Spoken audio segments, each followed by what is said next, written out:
அதாவது பட்டர்ஃப்ரூட் பழத்தை தொடர்ச்சியா 90 நாட்கள் சாப்பிட்டு வந்தா என்ன நடக்கும்னு தெரியும். 2021ஆம் ஆண்டு நடத்தப்பட்ட ஒரு ரிசர்ச்ல பார்ட்டிசிபென்ட்ஸ் குரூப் ஏ பின்னு பிரிச்சு ஒரே ஃபுட்ட கொடுத்து வந்திருக்காங்க. அவங்க பண்ண ஒரே ஒரு வித்தியாசம் குரூப் பி யோட ஃபுட்ல அவகாடோ சேர்த்தது மட்டும்தான். இதுல அவங்க நோட் பண்ண விஷயம் என்னன்னா, அவகாடோ சாப்பிட்டு வந்த குரூப் பி பார்ட்டிசிபென்ட்ஸோட வயிற்று பகுதிகள்ல தொப்பைக்கு காரணமான கொழுப்புகள் கரைந்து தோற்றம் அழகா இளமையா தெரியறதுக்கு தேவையான ஸ்கின்க்கு கீழே உள்ள கொழுப்புகளோட அளவு அதிகமா காணும். அது மட்டும் இல்ல, ஹார்ட், பிரெயின் மற்றும் கண்கள் மாதிரியான ஆர்கன்ஸோட ஃபங்க்ஷனுக்கு உதவுது. எங்களோட டைஜஸ்டிவ் சிஸ்டம் ஸ்மூத்தா ஃபங்க்ஷன் பண்றதுக்கு உதவுது. உடம்புல வீக்கங்களை குறைக்கிறது அவகாடோட பெனிஃபிட்ஸை அடிக்கிட்டே போகலாம். சோ முடிஞ்ச வரைக்கும் இதை உங்களோட டயட்ல சேர்த்துக்கொள்ள ட்ரை பண்ணுங்க.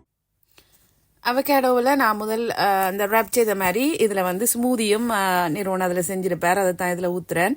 அது வந்து எப்படின்னா அவகேடோ அண்ட் டேட்ஸ் மற்றது ஆல்மண்ட் இதோட சேர்த்து மில்க் சேர்த்து ஆட் பண்ணி ஸ்மூதி செஞ்சிருப்பேன். உண்மையாக டேஸ்ட்டு நல்லா இருக்கும், பிள்ளைகளுக்கும் அது பிடிக்கும். எங்களோட வீட்டில் இதுக்கு எல்லாருமே அடிக்ட். உண்மையாக இந்த ஸ்மூதியண்டா பிள்ளைகள் எல்லாருமே குடிப்பினோம். நீங்களும் ட்ரை பண்ணி பாருங்க. நல்ல விஷயம். இப்போவும் எங்களுக்கு தேவையான விஷயத்த செய்யறதுல ஒரு நாளும் விற்கணும் இல்லை. ட்ரை பண்ணுங்க. நன்றி. இன்னொரு வீடியோவில் பார்க்கலாம்.